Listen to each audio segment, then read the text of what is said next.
بما نزل على محمد وهو الحق من ربهم كفر عنهم سيئاتهم وأصلح بالهم ذلك بأن الذين كفروا اتبعوا الباطل وأن الذين آمنوا اتبعوا الحق من ربهم كذلك يضرب الله للناس أمثالهم.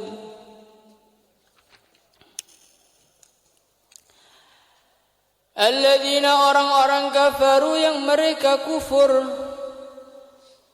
wasaddu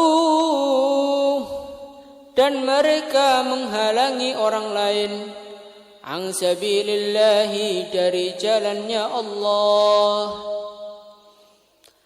Adalla maka Allah subhanahu wa ta'ala menghancurkan a'malahum amal-amal mereka.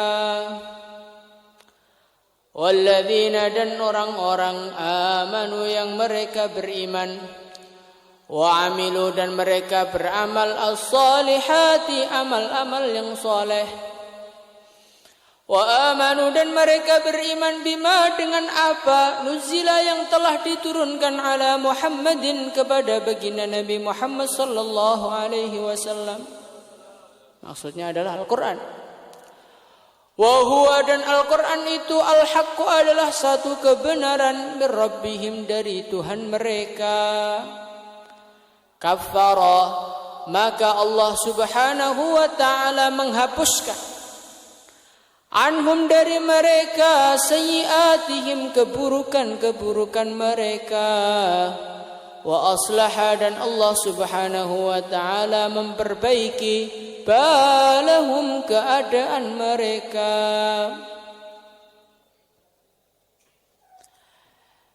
Dzalika yang demikian itu bi annalladzi disebabkan sesungguhnya orang-orang kafaru yang mereka kufur, disebabkan ittaba'u mereka mengikuti al-batila kebatilan, wa annalladzina dan orang-orang amanu yang mereka beriman ittaba'u mereka mengikuti al-haqqa kebenaran min rabbihim dari Tuhan mereka.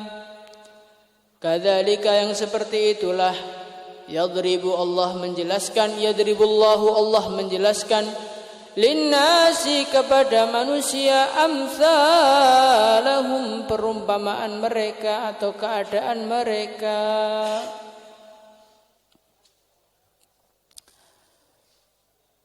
Di dalam ayat ini Allah subhanahu wa ta'ala menceritakan satu hal yang sangat-sangat penting kepada kita. Di dalam ayat ini Allah subhanahu wa ta'ala menjelaskan kepada kita tentang pembagian manusia. Pada hari ini kita ini membagi manusia dengan berbagai macam pembagian. Ada orang yang pintar, ada orang yang bodoh, ada rakyat, ada pejabat, ada orang terhormat, ada orang terhina, dan lain sebagainya. Itulah pembagian kita.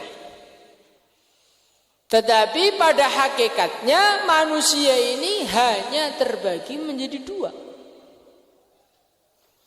Siapakah mereka? Yang pertama kali adalah alladzina kafaru wa saddu an sabilillah.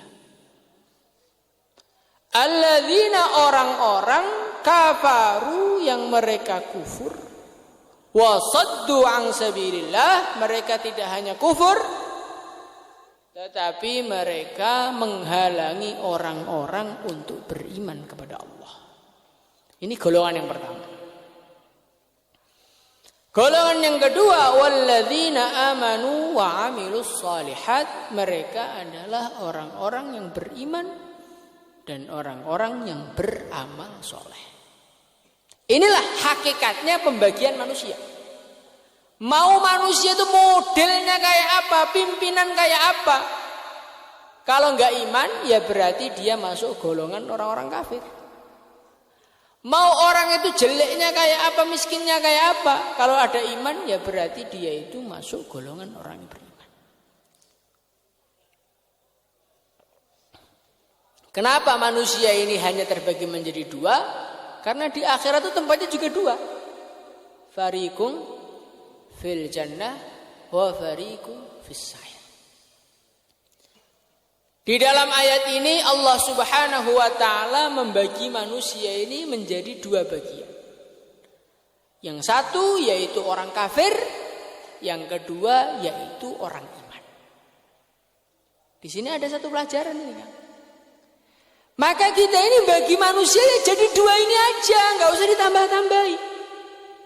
Ada Muslim NU, Muslim Muhammadiyah, ada Muslim Syura Alami, ada Muslim Nidumuddin, ada Muslim nggak beraliran, ada Muslim ini dan lain seperti itu. Itu pembagian dari mana? Apakah pembagian seperti itu ada di dalam Al-Quran? Tidak ada. Yang ada ini walladzina amanu wa amilus shalihat. Yang ada ini adalah orang iman dan orang yang amal soleh. Itu lawannya orang kafir. Ya sudah, itu aja. Asalkan dia ini asyhadu an la ilaha illallah wa asyhadu anna muhammadar rasulullah fahuwa minna. Nah, ini harus kita tanamkan dalam hati kita. Karena di Quran itu pembagiannya cuma dua aja.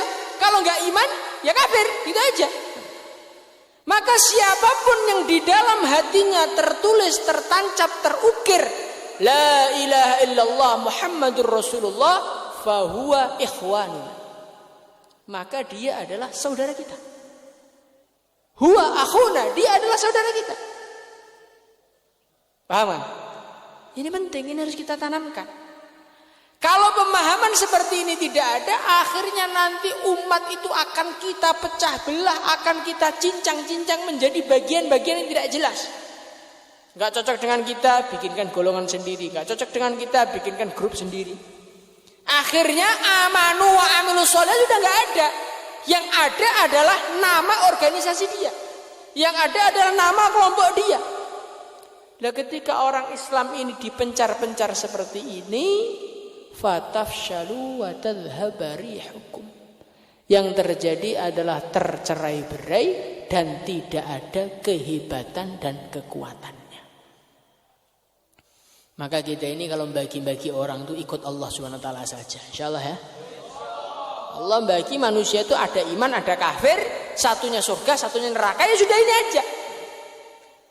Lah yang lucu kita ini al-kuffaru ba'duhum minna wal mu'min laisa minna. Kalau dengan orang iman gak cocok pendapatnya, dianggap dia bukan termasuk dari kita, dimusuhi, dicaci, direndahkan, disesatkan. Tapi orang kafir, orang gak kenal Allah, orang yang benci kepada Rasulullah, karena dia ngasih duit kita, dia nuruti apa yang kita mau, katanya kita ini bersaudara. Alangkah lucunya kita ini, wahai manusia. Pembagian kita seperti itu, pembagian yang tidak sesuai dengan pembagian Allah dan Rasul. Maka Allah Subhanahu wa taala menceritakan pembagian manusia yang pertama, alladzina kafaru wa saddu an sabilillah, yang kedua alladzina amanu wa amilus shalihat. Bagaimanakah nasib mereka berdua? Nasib mereka berdua yang pertama, ahbata a'malahum, adalla a'malahum.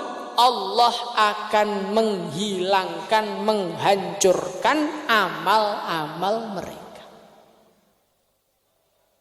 Jadi perbuatannya orang kafir ini terbagi menjadi dua. Ada perbuatan baik dan ada perbuatan buruk. Dua-duanya dihancurkan semua oleh Allah.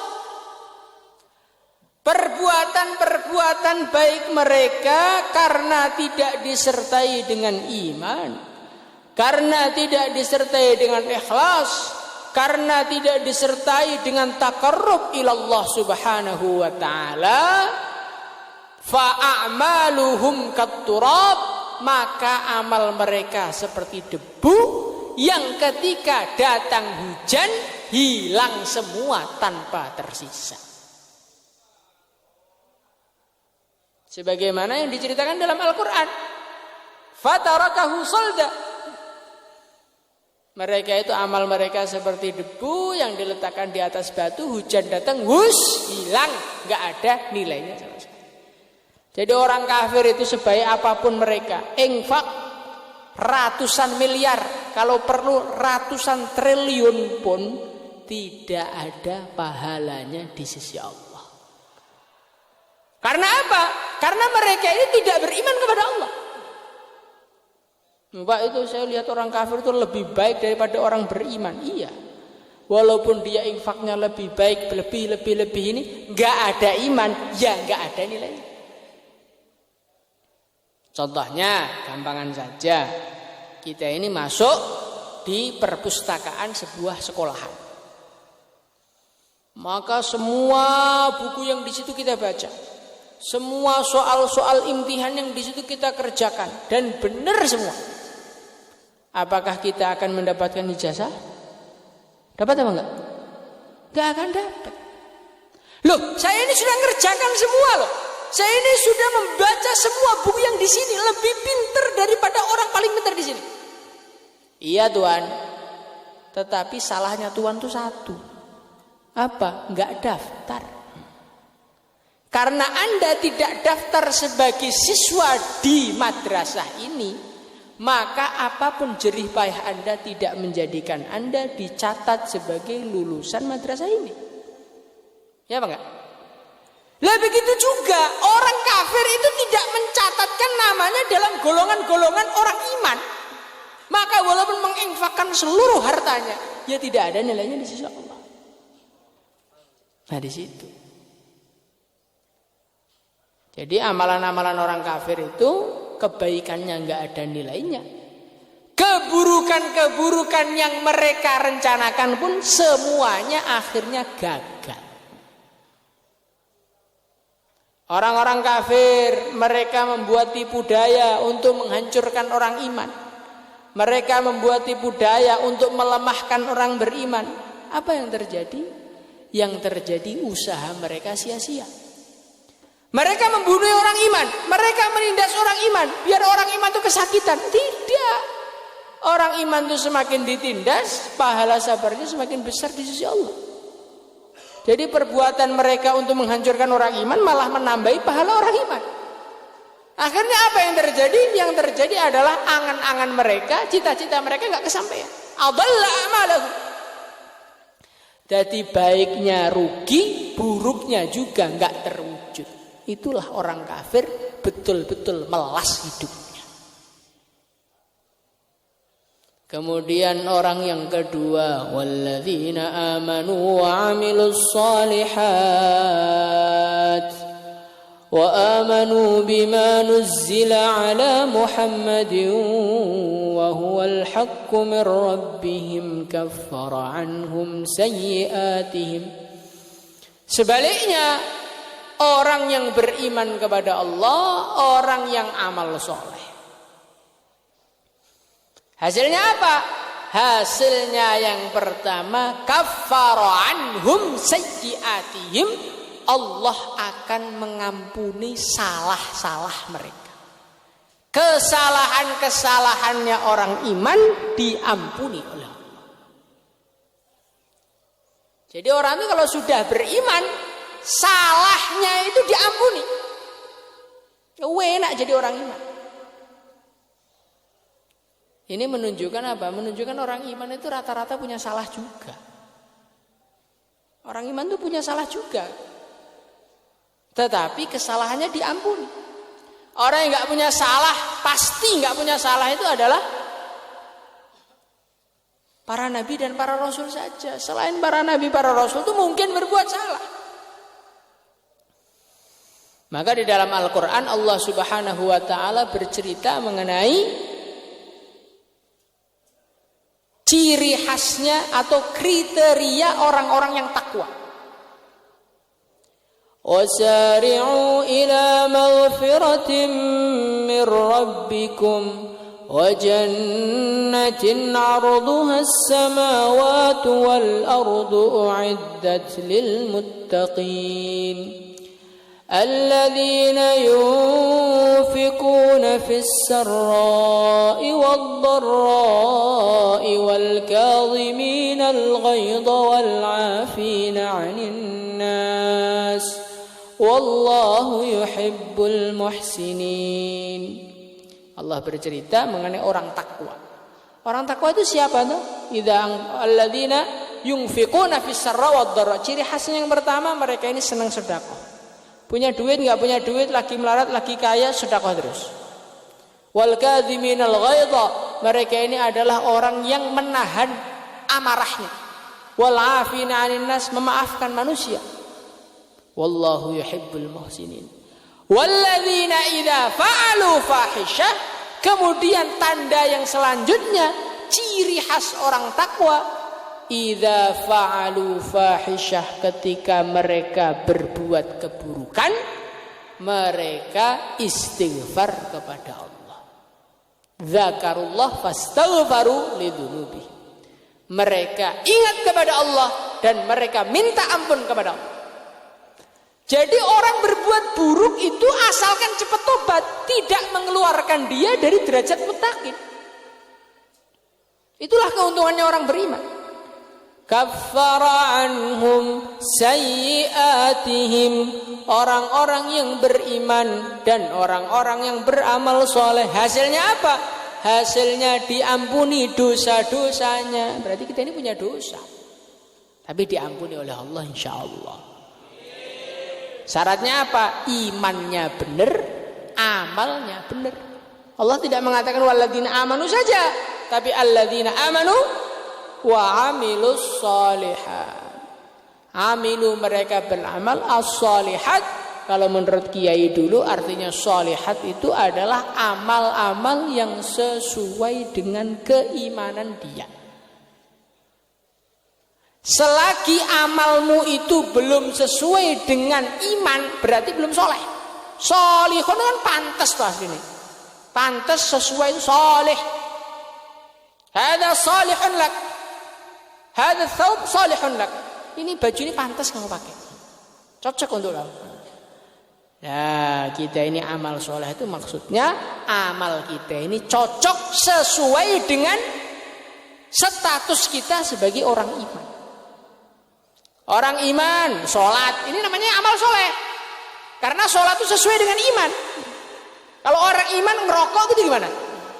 Sholat enggak? Ya jelas enggak. Ya jelas enggak. Kenapa enggak? Karena amalan dia ini tidak sesuai dengan tuntunan imannya.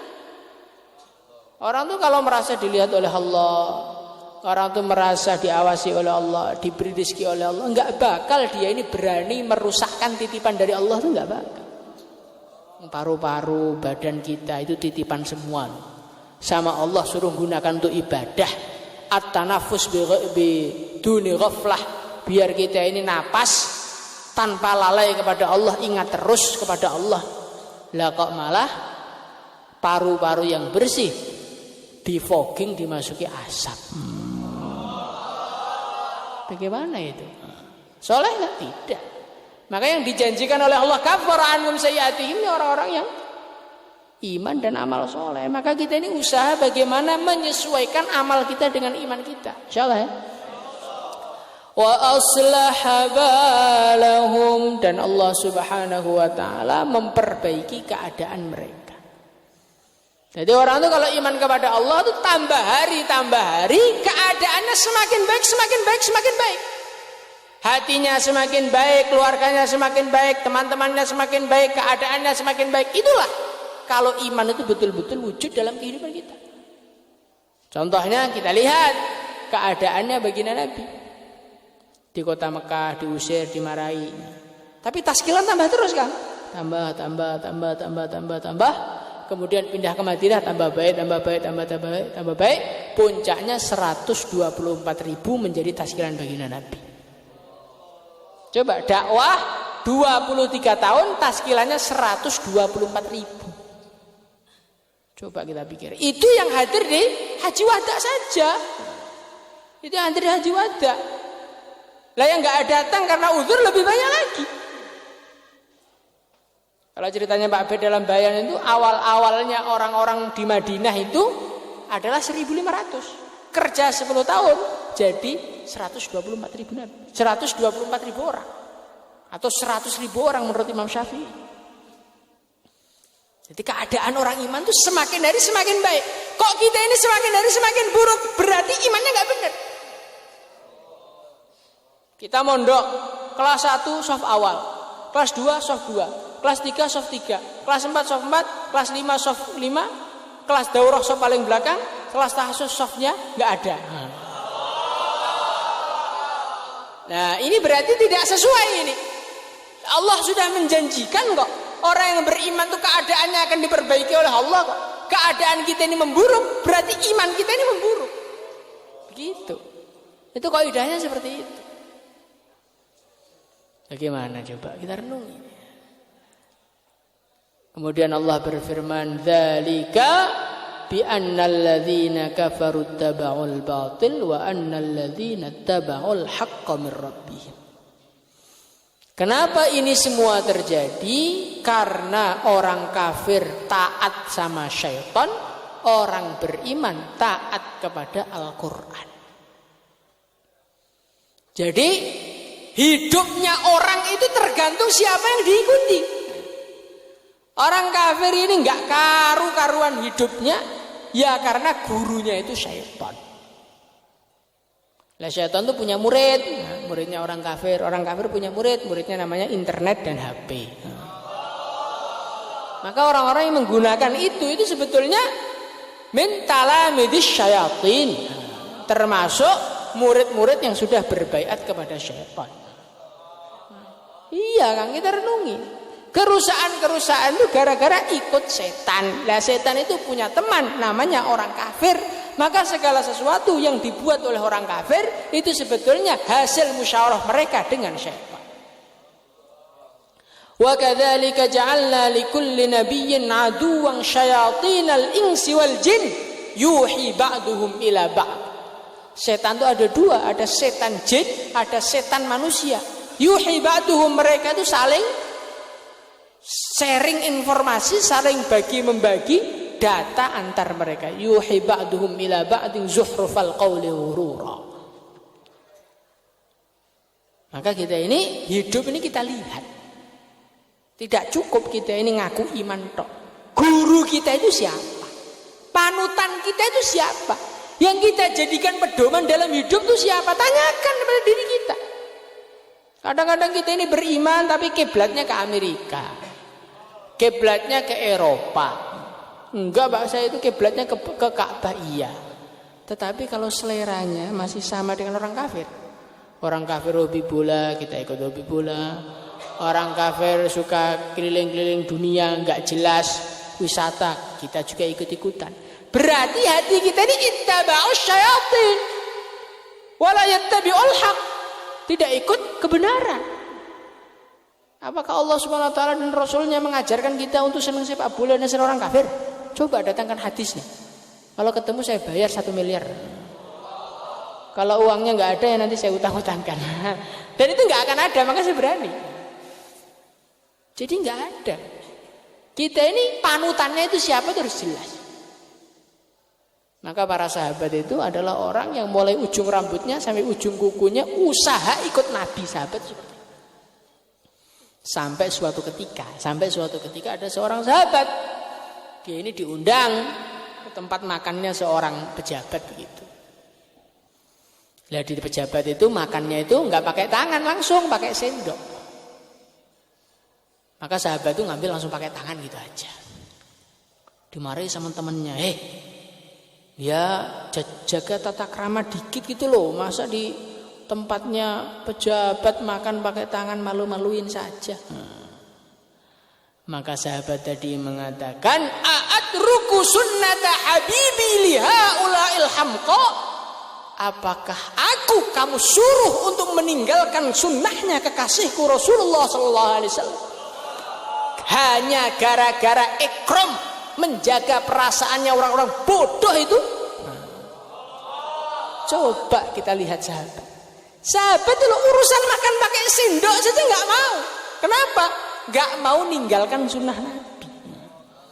Nah kadang-kadang kita ini pakaiannya masih sunnah Nabi, pecinya masih sunnah Nabi, hatinya dengan orang kafir itu mirip. Ini yang bahaya. Maka kita ini harus lihat muhasabah. Hati kita itu ikut siapa, amal kita itu ikut siapa. Nah kalau kita ini sudah ikut Allah dan Rasulnya, maka kita akan menjadi kafara anhum sayyiatihim wa aslaha balahum. Allah akan memperbaiki kehidupan kita dan Allah Subhanahu wa taala akan mengampuni dosa-dosa kita. Lah kok aslaha balahum dengan kafara anhum sayyiatihim belum wujud, ya berarti sebetulnya yang kita ikuti itu bukan Nabi dan Rasulnya. Bukan Allah dan Rasulnya. Maka bagaimana kita ini usaha perbaikan hari demi hari supaya menjadi orang-orang dimaafkan kesalahannya dan diperbaiki keadaannya oleh Allah. Insyaallah ya. Salatullah salamullah ala Rasulillah.